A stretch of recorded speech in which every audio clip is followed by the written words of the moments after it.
Hey, what is up, everyone? It's Rich. All right, welcome to a new video, and this is going to be a new series. I have an idea for two new series. One is going to be about original comic book art, buying it, selling it, creating it, all the strategies that I've ever used involving original art, and the experiences that I've had. It's there's an art form to buying and selling art, and it's something that's very important for artists to understand and to be prepared for. So that's one of the series. The other is I'm going to be parting out a pretty significant part of my comic book collection, and I'm going to do a video series on that as well. So that I have less experience in. So that's going to be interesting because it's like questions like to slab or not slab key books, depending on their condition. It'll be really interesting. I'm hoping to have some comic collecting experts on the show, and it'll be fun. But yeah, so let's get into original art. So first things first, everything that I'm showing in this video is for sale. So if you see a piece that you want, not only will I give you a very fair price, I'm pricing all this stuff at what I would consider very realistic prices that are very fair. But if you just mention that you saw the video on YouTube, I'll actually give you 15% off, which might not sound like much, but on an expensive piece, you can actually save quite a bit of money. So anyway, let's get to it. So this is an Ed Benes. Oh no, this is Ryan Benjamin. I'm sorry, the rendering was making me think of Benes. But this is a Ryan Benjamin Nightwing page, and a really, really nice page. You can see all the detail on this. So this is original art. This is actually done on a piece of DC Comics artboard. Ryan and I work separately. So he actually will pencil his pieces. Sometimes he does some of the work digitally, but I think most of the time he ultimately does pencil a page, and then he sends me the digital files so we don't have to be shipping things back and forth. And so all of the work that I've done over Ryan Benjamin has been over blue lines, but that's not necessarily the case for everything that I work on. But so let's get into a very common question that I get asked from artists is how do you decide who decides who gets what pages? So generally speaking, if I were to ink, say, David Finch on something, David and I would do a two-thirds, one-third split. That's just the way that comic original art has been done. I have worked with people that do 50-50 splits, but generally speaking, it would be a two-thirds, one-third. So really at that point, you can split the actual quantity of art up any way you want. If a book was a 24-page book, the penciler would get to keep 16 pages, the inker would get to pick 8 pages or keep 8 pages. So, you obviously want to do it fair. And if you can do it just picking back and forth. You pick one, I pick one, or two and one, however you want to do it. Generally speaking, it would be something that you communicate with the penciler. So that's not a big deal. For blue lines, I keep all my inks. The penciler keeps all of his pencils. And so this is an interesting evolution of things now is you'll actually see artists that work 100% digital. Victor Bogdanovic, Pepe Larraz, and Jorge Jimenez. They're actually selling one-of-one prints of their quote-unquote original art. That to me is the most untested, I think, market, but the stuff is actually selling. The difference between this and there was a knee-jerk reaction many years ago to blue lines. Old school art collectors, no offense intended by that term, but people that had been used to buying art where it was penciled on one board and inked on another board, were some were very vocal online saying that I would never collect blue lines and da da da da da. I already knew that at that point, and this is in the early 2000s, that computers were here to stay and artists were 100% going to be utilizing this. It's very like I've worked with artists who lived in Australia. I live in California. Just the cost for them to send the art to California is unrealistic, and also art can get damaged shipping. So there was a lot of variables that I kind of knew ultimately that, if someone lives in New York and you live in California, odds are you're going to be sent digital files. There are still people that do it the old fashioned way. Generally speaking, they're more legacy artists, meaning like someone like Greg Capullo. It's in his best interest to have the inks over the original boards. So artists like that, Jim Lee and Scott Williams, they don't live as close as they used to together. But anyway, you get the point. But yeah, so these are actually original inks over a blue line, but this is hand drawn by me on the artboard. This is legit, 100% a one of one. This is exactly what printed in the book. Other than maybe sometimes I'll clean up little lines or something like that. But anyway, it's a beautiful, beautiful piece. It really is. It's a great original. So this one's for sale. I'll get pricing for anyone that wants. Just let me know what piece it was that you saw that you liked, and I can give you a quote. I'll have an email address that you can contact me. So this is a cover for. I'm pretty sure it was a Nightwing cover that Ryan and I did a while ago. It's Nightwing and Catwoman on a motorcycle. And one fun thing about this video too is you get to see original art up close. Again, inked over a blue line. So Ryan would send me the high res digital file. I print these out on, honestly, it's almost an $80,000 printer that I use at a shop by my house. They have a very, very expensive color printer. So I take DC Comics artboard and I just print out my page like that. So this is more Nightwing. There's a lot of popular characters in the series, so it was a good one.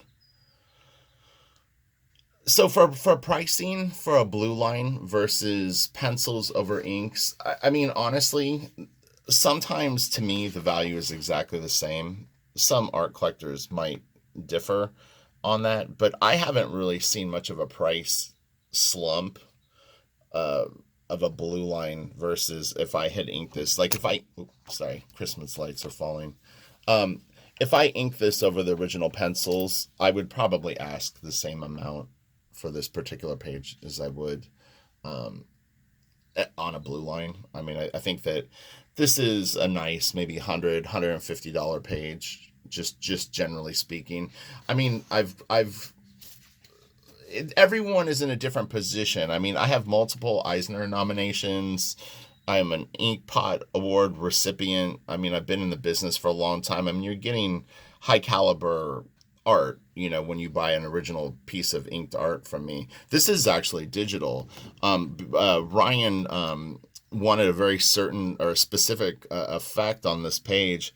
So those little parts right there, actually, I did digitally before I printed out the blue line, just because he wanted a very specific kind of blur effect on them. So just these little bits of the chain link fence were done digitally. So this one's a tiny bit of like a hybrid. But it's one of those things. If you work with an artist who's used to digital effects, it's an interesting blend. I mean, I'm not really inking other people anymore, except for just little one and done sort of experiences. But Ryan is getting really, really good with like digital effects and stuff like that. He does them traditionally as well, but yeah, it's a very interesting time for comics and for original art.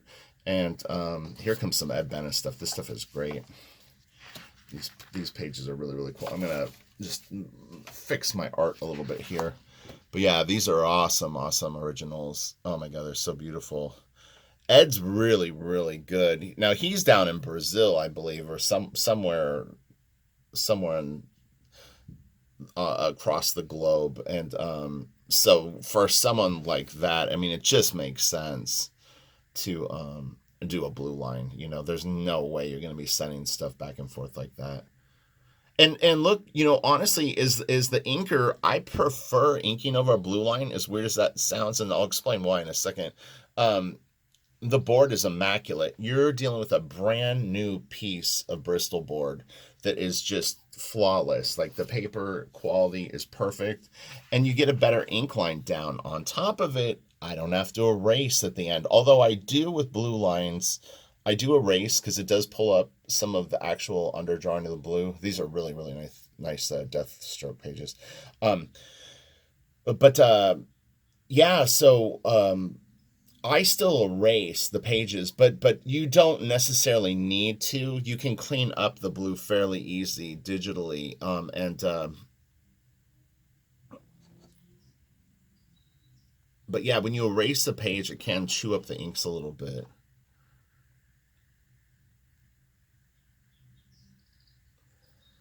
So let's get into pricing art. I have a patron who is trying to do commissions, and he wanted to know if I had any insight on pricing art for him. So he draws. Well, he has a few different styles, but the style he's sort of developing right now is a little bit of kind of like an Art Adams Babies style, not as detailed as art, but you like a baby's style version of superheroes. And I explained to him, I said, look, I said, that's kind of a niche collecting audience. There's definitely people that like sort of chibi representations of characters, but it's going to be a very like art collectors is a very small percentage of comic book fans because you need to have a budget for it to some extent or the foresight to realize that comic book art actually does go up in value. I would say, generally speaking, as long as you don't initially overpay for something, you've got a pretty rock solid investment. Now, if you're in a rush to sell something, you might not be in the best position down the road to get the amount of money that you want. I mean, you're going to have some patience with reselling stuff. But generally speaking, I would say anything that I've ever sold that I've seen someone reselling it for, they're always asking at least 30 to 40% more than what I sold it to them for, and many times quite a bit more. I mean, there's some stuff that I have a hunch will be pretty valuable someday for these people. But yeah, so as the artist, you have to be prepared to realize that page that you let go for $150 someday, if there's any kind of significance. So this is a beautiful page. I actually love this original. Um, it could go up in value. And we saw recently Scott Williams was pretty open with that X-Men cover that he did with Captain America, Wolverine, and Black Widow on it, that he had sold it sometime in the late 80s for about $650. And if I'm not mistaken, it went for $300,000. Ouch. That's a big difference. But at the time when he sold it for 650, he actually got a very, very high value for what that cover would have sold for at the time. So, granted, it ain't 300 thou, but that's an extreme example. But generally speaking, I saw some stuff that I had worked on that was being sold, and they basically doubled the price of what I had sold it to them for. So, you know, you can't be offended with that. I would say, as the artist, be careful in terms of people sort of appealing to, hey, come on, give me a deal.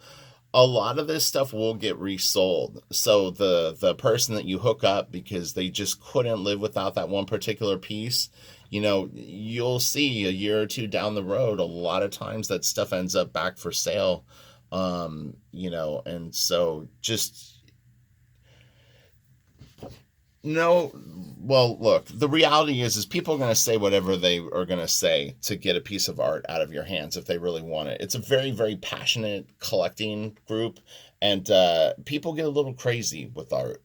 Crazy things happen around original art, and that feeling of wanting to get it. It's one of one. It only exists in one form, and if they want it bad enough, I mean, people will go to weird lengths to get things. And then again, for whatever reason, I've seen people get grail pieces, meaning pieces that are just, you would go, why would you ever want to sell that once you got it? And then sometimes they flip them very, very quick and try to make like a huge profit on them.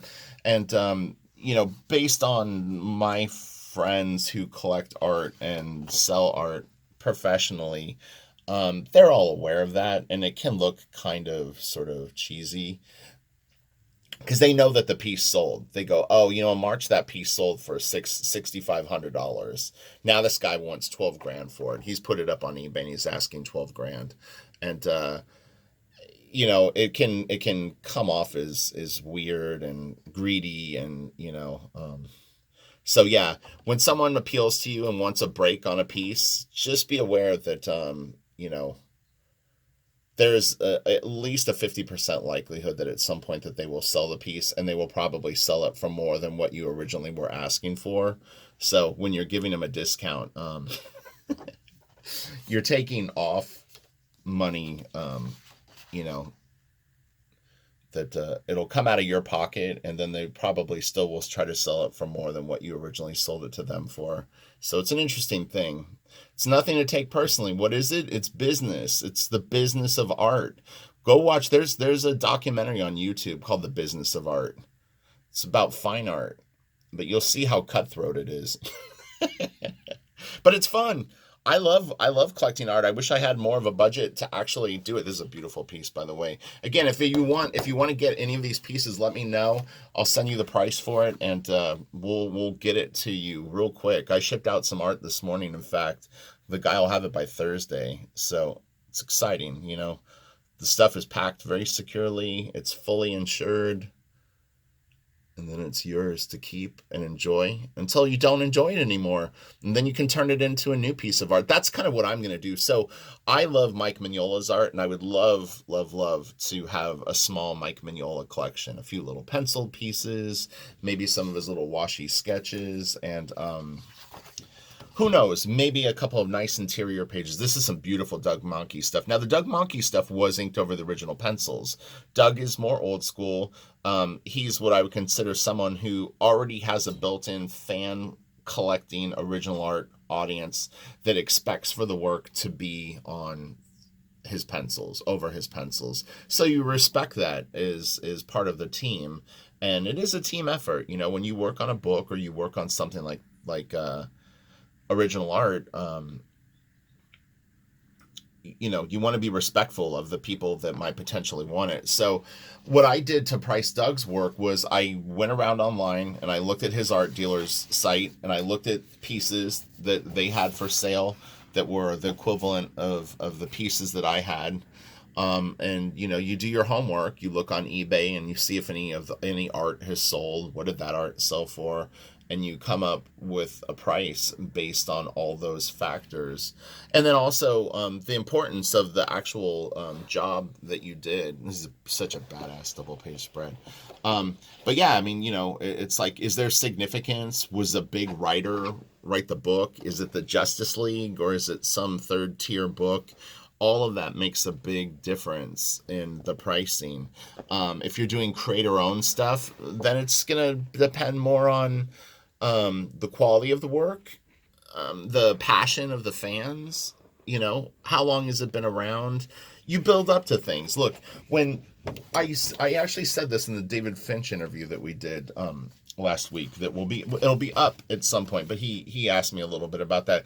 But I shared a story of early in my career, I had a friend who followed all the original art sales, and this is more Doug Mahnke. And he would tell me, he would go, oh, hey, like so-and-so just sold a cover for $3,000 or for $5,000 or whatever it was. And at the time, I wasn't really working on anything that had that kind of value. And I just couldn't even imagine that every month this art team was creating a cover that they could sell for $5,000. I mean, if you just do the math and they're doing 12 covers a year, that's an extra $60,000 a year that they're getting just for doing one piece of art a month that in a collector's eyes has more value because it's a cover. One thing that you'll experience when you start to sell art is a lot of art collectors are only looking for two things. What do you think those two things are, friends? Covers and splashes. You'll hear it again and again. It'll be in the first 3 sentences of the email that they send you. I'm a big fan of your work, and I'm looking to buy some original da-da-da art. I'm looking for covers and splashes. And it's like, so covers and splashes, because of that, are the most desirable. They're the easiest to sell. It's funny because we're on a splash page right now. And go for the most money. And it's not always necessarily that they took more work. It's not necessarily that they're even better images than a sequential page that might have 4 or 5 nice smaller shots. As an example, This is a bigger, more juicy shot than the one up here of the same character. But this splash page probably would sell for more and be easier to sell than this. This is a very, very nice page, though. And you've got Superman in a couple of panels, and even Batman. So this is like a real winner page. What I did when I started collecting a little bit of original art was I would look for cheap pages that look like that they were a lot of work. So as I continue this series, you'll get to see a wide variety of work. You'll get to see um, different styles of art and very, very different price ranges. I had art way back that, I could only sell for like $60 to $80 a page. But that wasn't terrible. And then, I've had art that sells for hundreds of dollars a pages, covers that sell for thousands of dollars. It just depends on the book and the team, who penciled it, who inked it, and I'll be building that up on my own now, with my own work. So it's fun, it's exciting, and it's something that if you put in the work and you build up a rapport and a relationship with the people that collect from you, a lot of people will come back and buy from you again and again and again. And the worst thing that you can do is lose those people. Um, you know, so you never want to be greedy. You want to be fair. Again, it's a business transaction. It's very, very important. I've said this in the past to other people that one of the worst things that you can do is actually overprice a piece and have someone buy it, and then they a year later try to resell it and say they put it on eBay and you sold it to them for $1,000, and you knew kind of in the back of your mind, you're like, wow, I can't believe they're going to pay 1,000 for this. This is crazy. It's like, I never sell art for this much, but they're passionate about it and they kind of went for it. If they pop it up on eBay and that thing only gets up to 150 or $250, do you think that they're ever going to come back and buy more art from you? You've lost a buyer, and on top of it, you lost a buyer that actually was willing to spend a pretty decent amount of money. So what I've always done is price the stuff fairly. If I think something is valuable or will increase in value, then I price it according to that as well. You know what I mean? Like I don't overprice it at that time. My point is like a double page spread of the Justice League. I know that this is a pretty rock solid piece of original art. It's got everybody facing the camera. Nobody is beat up or looking like, they're in a weaker stance. Believe it or not, that does kind of affect things. Like if you have Batman on a splash page, but he's all beat up and doesn't look aesthetically cool, it can actually like make it less desirable. So here's a Ryan Benjamin page, and this is Harley Quinn and Batman fighting. It's a fun page. Simple, these were for the Batman Giants. We did, I think, 6 or 7 short stories. They were real fun. Each one had a different villain or character. So we had Poison Ivy, Clayface. A guy bought the whole Clayface story off of me. You know, he loved the pages and just said, "I want to get the whole thing." So he ended up buying the whole story. This is another Doug Monkey page, and see, like this is a nice, more simple page, but beautifully drawn. You've got nice shots of the characters in multiple panels, and this would be more affordable than a splash page or a cover for sure.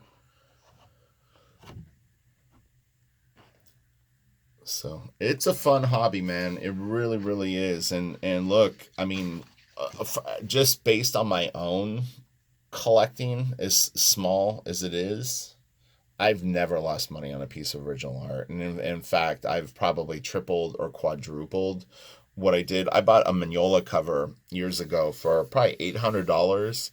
It's not like a key piece, but I'm going to be selling it.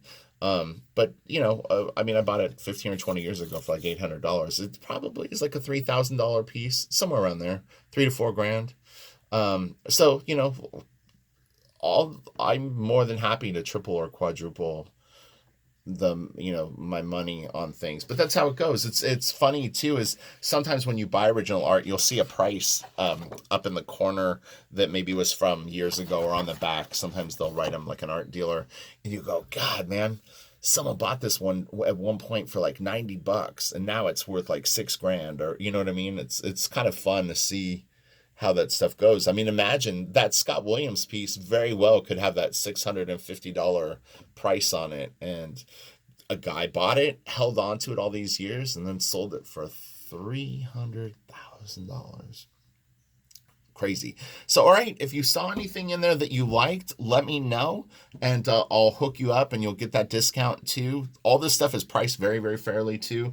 And then we'll continue this series, and we'll talk about original art. We'll look at original art, and if you have any questions or observations that you'd like to share, let me know. Post in the comments section. Be sure to smash the like button, and yeah, and then probably I'm going to focus on the original art series first, and then we'll do the comic book collection starting in January, where I'm going to go through my collection and figure out what to do. It's an interesting scenario that I have, because not only was I collecting comics, but really what ended up happening was I would buy collections off people. I've talked about it a little bit before, but there were times where a friend or someone that I knew would want to sell their comic book collection, and I would buy it, and so I would end up with so we have something visual to look at. I love this page. Rendery render. But yeah, so I would buy collections off people, and the thing is maybe you're buying the collection for 2 long boxes worth of stuff, but it's 10 long boxes worth of comics. So now all of a sudden you've got these huge runs of like X-Men, or these huge runs of books that you're not as into, and some are valuable and some are not. I have tons and tons of Daredevil. I have tons of X-Men. My collection goes deep. There's a lot of stuff, and I just never look at it, and I have so much, in fact, that I can't even look at the stuff or find the stuff that I would enjoy. So at that point, it's become more of a burden than something that's fun. And so I would rather have, if I have 20,000 comics, I would rather have 5,000 comics that I know where they're at. I can grab them out and look at them and enjoy them, and then someone else can enjoy the books that I have that I'm probably never going to look at, or never read. So it should be cool for everyone. And it'll be, like I said, I have some real rare books, but like I have the first appearance of Poison Ivy as an example. So the first appearance of Poison Ivy in high grade will go for a lot of money. Mine is in below average grade, but not a complete total beater.